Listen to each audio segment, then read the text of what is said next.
individual to control conditions and release abundance through a knowledge of spiritual law. Chapter 1. The Secret Door to Success. So the people shouted when the priests blew with the trumpets, and it came to pass, when the people heard the sound of the trumpet, and the people shouted with a great shout, that the wall fell down flat, so that the people went up into the city, every man straight before him, and they took the city. Joshua 6:20. A successful man is always asked, what is the secret of your success? People never ask a man who is a failure, what is the secret of your failure? It is quite easy to see, and they are not interested. People all want to know how to open the secret door, but it seems to be behind a door or wall. In the Bible reading, we had heard the wonderful story of the falling of the walls of Jericho. Of course, all biblical stories have a metaphysical interpretation. We will talk now about your wall of Jericho, the wall separating you from success. Nearly everyone has built a wall around his own Jericho. This city you are not able to enter contains your great treasures, your divinely designed success, your heart's desire. What kind of wall have you built around your Jericho? Often it is a wall of resentment. Resenting someone or resenting a situation shuts off your good. If you are a failure and resent the success of someone else, you are keeping away your own success. I have given the following statement to neutralize envy and resentment. What God has done for others, He now does for me and more. A woman was filled with envy because a friend had received a gift. She made this statement, and an exact duplicate of the gift was given her, plus another present. It was when the children of Israel shouted that the walls of Jericho fell down. When you make an affirmation of truth, your wall of Jericho totters. I gave the following statement to a woman. The walls of lack and delay now crumble away, and I enter my promised land under grace. She had a vivid picture of stepping over a fallen wall and received the demonstration of her good almost immediately. It is the word of realization which brings about a change in your affairs. For words and thoughts are a form of radioactivity. Taking an interest in your work, enjoying what you are doing, opens the secret door of success. A number of years ago, I went to California to speak at the different centers by way of the Panama Canal, and on the boat I met a man named Jim Tolley. For years, he has been a tramp. He calls himself the king of the hobos.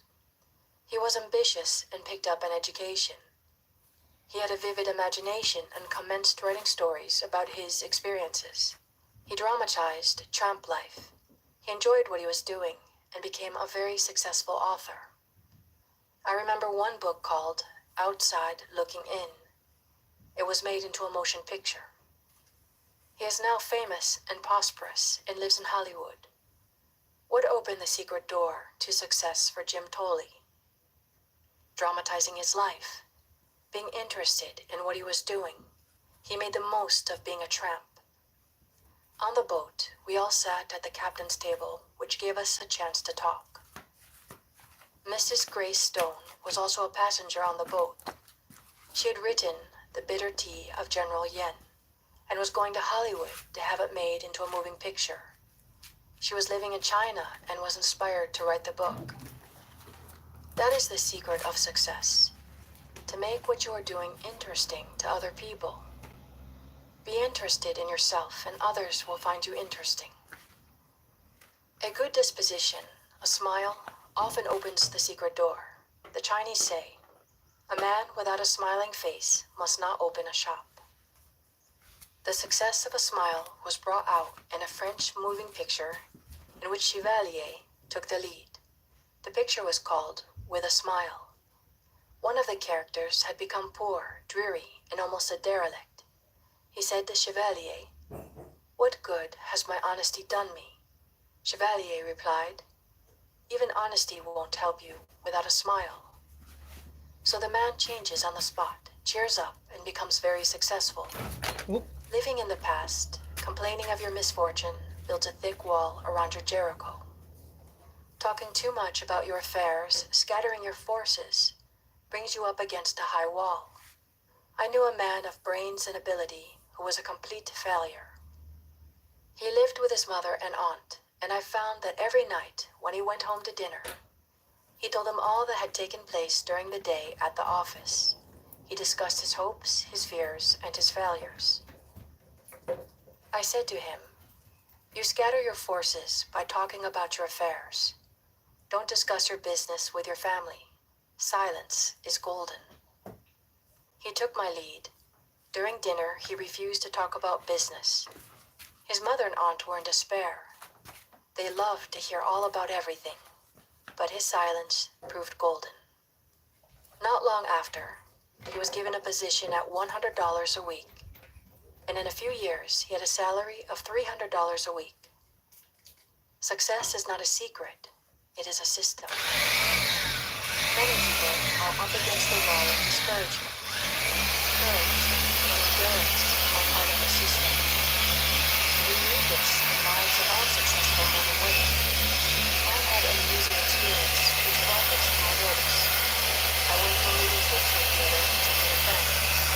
While reading, I stood near a young boy selling programs.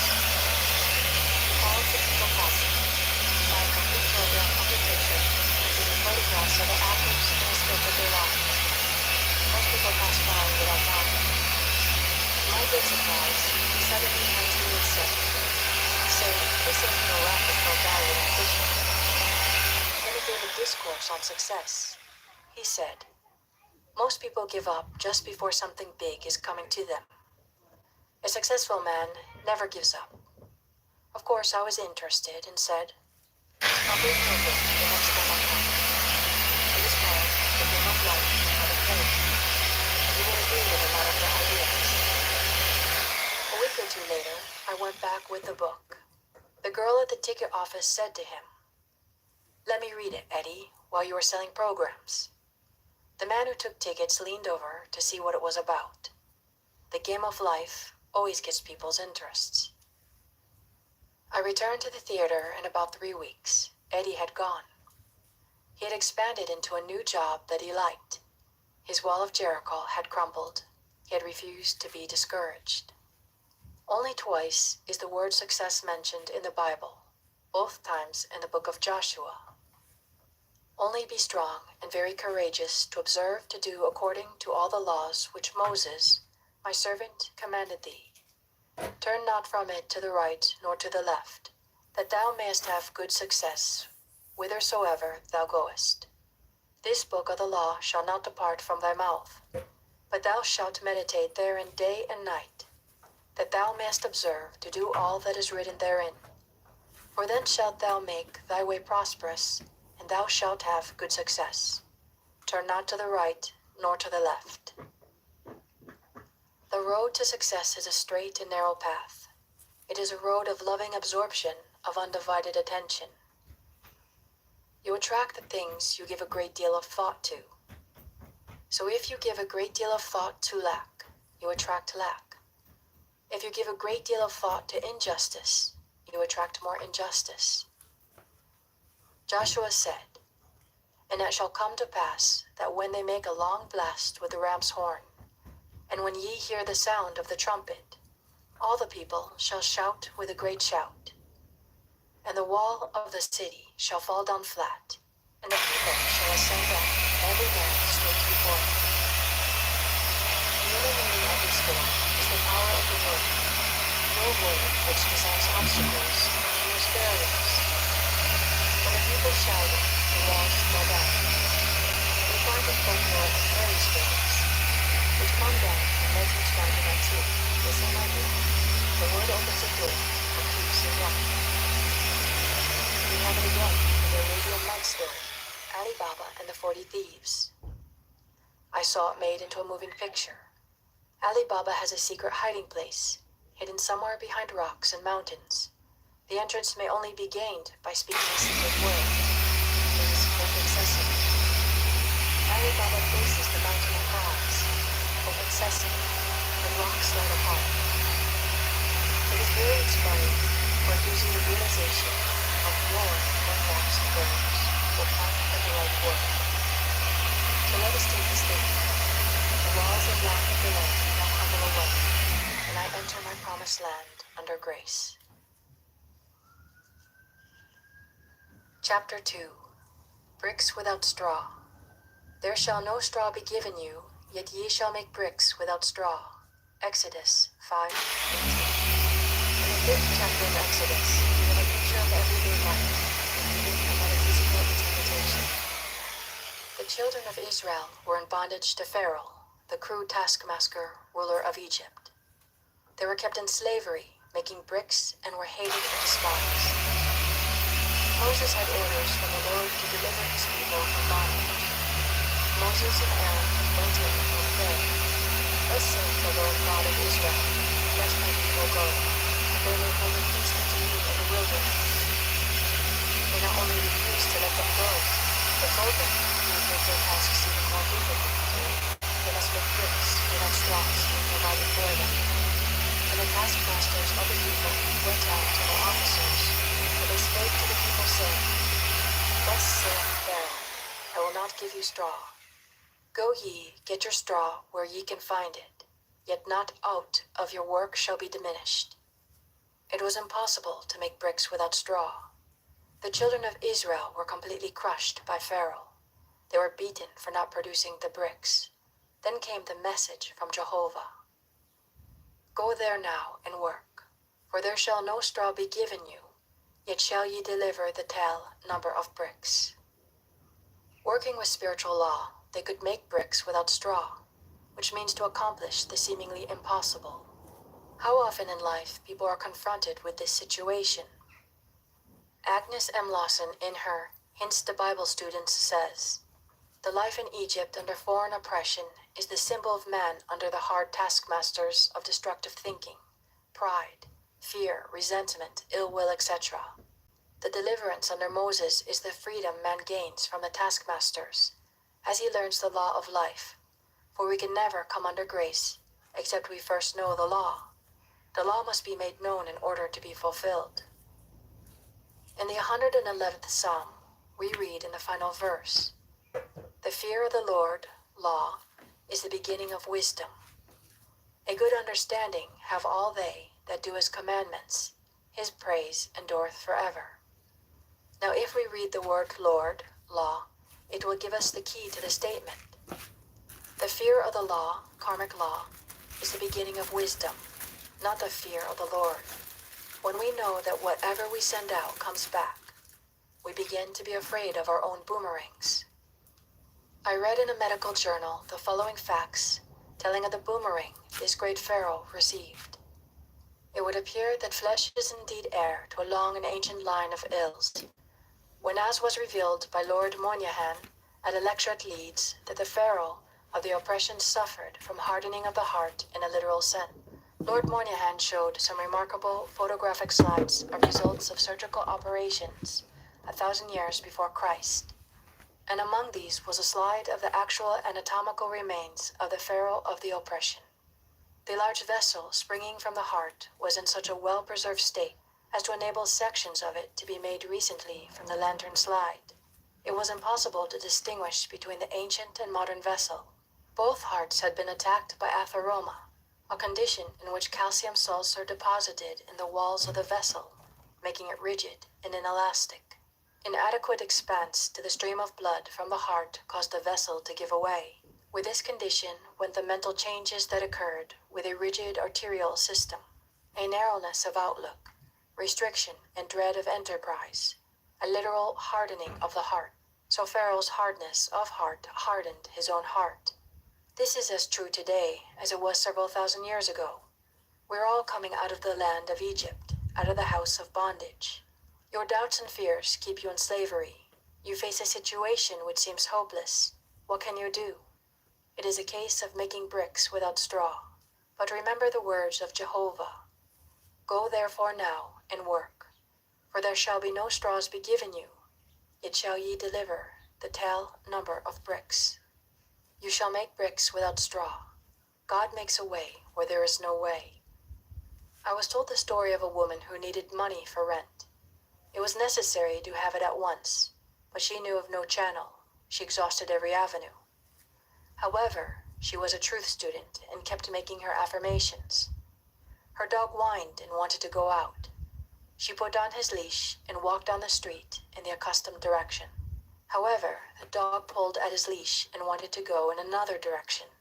She followed, and in the middle of the block, opposite an open park, she looked down and picked up a roll of bills, which exactly covered rent. She looked for ads but never found the owner. There were no houses near where she found it. The reasoning mind, the intellect, takes the throne of Pharaoh in your consciousness. It says continually, it can't be done. What's the use? We must drown out those dreary suggestions with a vital affirmation. For example, take this statement. The unexpected happens. My seemingly impossible good now comes to pass. This stops all argument from the army of the aliens, the reasoning mind. The unexpected happens. This is an idea it cannot cope with. Thou hast made me wiser than mine enemies. Your enemy thoughts, your doubts, fears, and apprehensions. Think of the joy of really being free forever from the pharaoh of the oppression. They have the idea of security, health, happiness, and abundance established in the subconscious. It would mean a life free from all limitation. It would be the kingdom which Jesus Christ spoke of, where all things are automatically added unto us. I say automatically added unto us because all life is vibrations. And when we vibrate to success, happiness, and abundance, the things which symbolize these states of consciousness will attach themselves to us. Feel rich and successful, and suddenly you receive a large check or a beautiful gift. I tell the story showing the work of this law. I went to a party where people played games, and whoever won received a gift. The prize was a beautiful fan. Among those present was a very rich woman who had everything. Her name was Clara. The poor and resentful ones got together and whispered, "We hope Clara doesn't get the fan." Of course, Clara won the fan. She was carefree and vibrating to abundance. Envy and resentment short-circuit your good and keep away your fans. If you should happen to be resentful and envious, take this statement. What God has done for others, He now does for me and more. Then all the fans and things will come your way. No man gives to himself but himself, and no man takes away from himself but himself. The game of life is a game of solitaire. As you change, all conditions will change. Now to go back to Pharaoh, the oppressor. No one loves an oppressor. I remember a friend I had years ago. Her name was Letty. Her father had plenty of money and supplied her mother and herself with food and clothes, but no luxuries. We went to art school together, and all the students would buy reproductions of The Winged Victory, Whistler's Mother, or something to bring art into their homes. My friend's father called all these things plunder. He would say, "Don't bring home any plunder." So she lived a colorless life without a winged victory on her bureau or Whistler's Mother on the wall. He would say often to my friend and her mother, "When I die, you'll both be well off." One day someone said to Letty, "When are you going abroad?" All art students went abroad. She replied cheerfully, "Not till Papa dies." So people always look forward to being free from lack and oppression. Let us now free ourselves from the tyrants of negative thinking. We have been slaves to doubt, fear, and apprehension, and let us be delivered as Moses delivered the children of Israel, and come out of the land of Egypt, out of the house of bondage. Find the thought which is your greatest oppressor. Find the kingpin. In the logging camps in the spring, the logs are set down the rivers in great numbers. Sometimes the logs become crossed and cause a jam. The men look for the log causing the jam. They call it the kingpin. Straighten it, and the logs rush down the river again. Maybe your kingpin is resentment. Resentment holds back your good. The more you resent, the more you will have to resent. You grow a resentment track in your brain, and your expression will be one of habitual resentment. You will be avoided and miss the golden opportunities which await you each day. I remember a few years ago, the streets were filled with men selling apples. They got up early to get the good corners. I passed one several times on Park Avenue. He had the most disagreeable expression I had ever seen. As people passed, he said, "Apples, apples," but no one stopped to buy. I invested in an apple and said, "You'll never sell apples unless you change your expression." He replied, "Well, that guy over there took my corner." I said, "Never mind about the corner. You can sell apples right here if you look pleasant." He said, "Okay, lady," and I went on. The next day I saw him. His whole expression had changed. He was doing a big business selling apples with a smile. So find your kingpin. You may have more than one, and your logs of success, happiness, and abundance will go rushing down your river. Go therefore now and work, for there shall no straw be given you, yet ye shall make bricks without straw.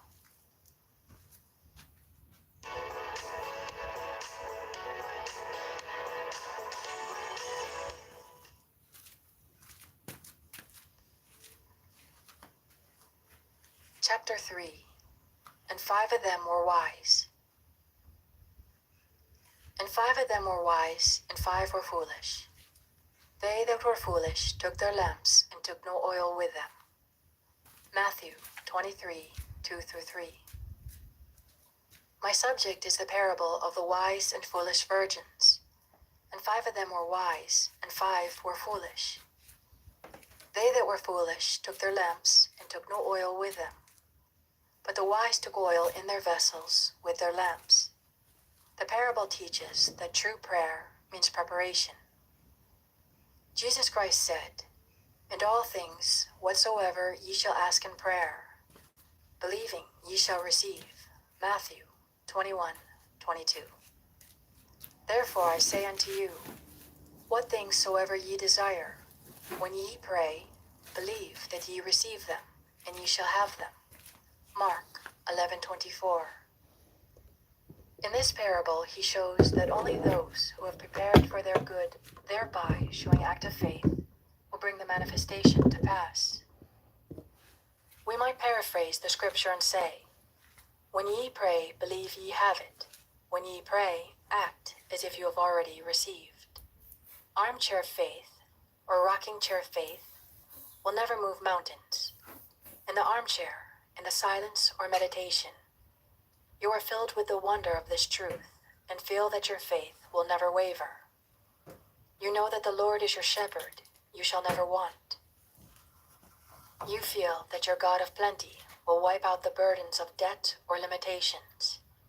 Then you leave your armchair and step out into the arena of life. It is only what you do in the arena that counts. I will give you an illustration showing how the law works, for faith without action is dead. A man, one of my students, had a great desire to go abroad. He took the statement, "I give thanks for my divinely designed trip, divinely financed under grace in a perfect way." He had very little money, but knowing the law of preparation, he bought a trunk. It was a very gay and happy trunk with a big red band around its waist. Whenever he looked at it, it gave him a realization of a trip. One day he seemed to feel his room moving. He felt the motion of a ship. He went to the window to breathe the fresh air and smelled like the aroma of the docks. With his ear, he heard the shriek of a seagull and the crashing of a big ship. The trunk had not ceased to work. It had put him in the vibration of his trip. Soon after that, a large sum of money continued. He said afterwards that it was perfect. In the arena of life, we must keep ourselves with the concentrates. Are we acting from motives of fear or faith? Watch your motives with all diligence, for out of them are the issues of life. If your problem is a financial one, and it usually is, you must know how to blind yourself out financially and keep wrongdoing by always acting in faith. But if you're not acting towards money, the spiritual attitude for your supply. Keep your possessions and always realize that they are God's manifestation. What Allah has given is not given. Even if one leg shuts, another door is open. Remember this last part of the preaching. For by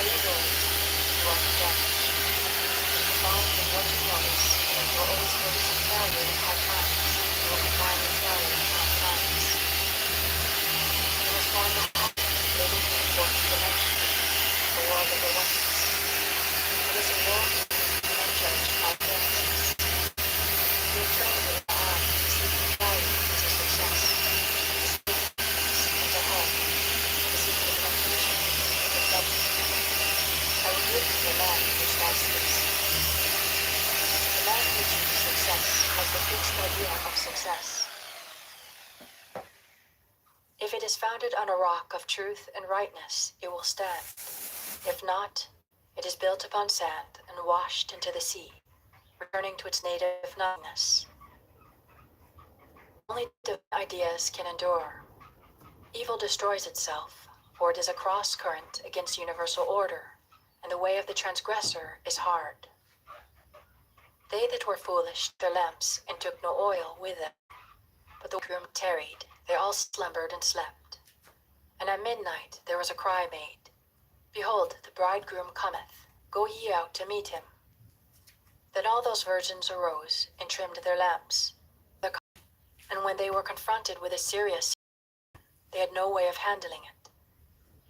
And when they said to the wise, Give us of your oil, the wise answered, saying, Not so, lest there be enough for us and you. But go ye rather to them that sell and buy for yourselves. That means that the foolish virgins could not receive more than was in their consciousness, or what they were vibrating to. The man received the trip because it was in his consciousness as a reality. He believed he had already received. As he prepared for the trip, he was taking oil for his lamps. Without realization comes manifestation. The law of preparation works both ways. If you prepare for what you fear or don't want, you begin to attract it. David said, The thing I feared has come upon me. We hear people say, I must put away money in case of illness. They are deliberately preparing to be ill. Or I'm saving for a rainy day. The rainy day is sure to come at a most inconvenient time. The divine idea for every man is plenty. Your barns should be full and your cup should flow over, but we must learn to ask aright. For example, take this statement. I call on the law of accumulation. My supply comes from God and now pours in and piles up under grace. This statement does not give any picture of stint or saving or sickness. It gives a fourth dimensional feeling of abundance, leaving the channels of infinite intelligence. Every day you must make a choice. Will you be wise or foolish? Will you prepare for your good? Will you take the giant swing into faith? Or serve doubt and fear and bring no oil for your lamps? And while they went to buy, the bridegroom came. And they that were ready went in with him to the marriage, and the door was shut. Afterward came also the other virgins, saying, Lord, Lord, open to us. But he answered and said, Verily I say unto you, I know you not. You may feel that the foolish virgins paid very dearly for neglecting to bring oil for their lamps. But we are dealing with the law of karma, or the law of comeback.